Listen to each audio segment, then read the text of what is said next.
নিমগাছ থেকে বের হচ্ছে দুধ, এই খবর চাউর হতেই জমছে ভিড়, চলছে পুজো পাঠ কীর্তন।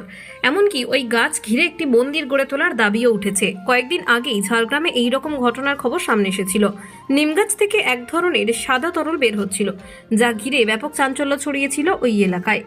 এবার নিমগাছ একই রকম সাদা তরল বের হচ্ছে ঝাড়গ্রাম ব্লকের পাটশিমুর গ্রাম পঞ্চায়েতের চিরিকচাপা গ্রামের একটি বাড়িতে। ওই গ্রামের বাসিন্দা রবীন্দ্রনাথ রায় বৃহস্পতিবার সকালে তার বাড়ির নিমগাছ থেকে সাদা তরল জাতীয় কিছু বের হতে দেখেন। তিনি ভাবেন নিমগাছ থেকে দুধ বের হচ্ছে।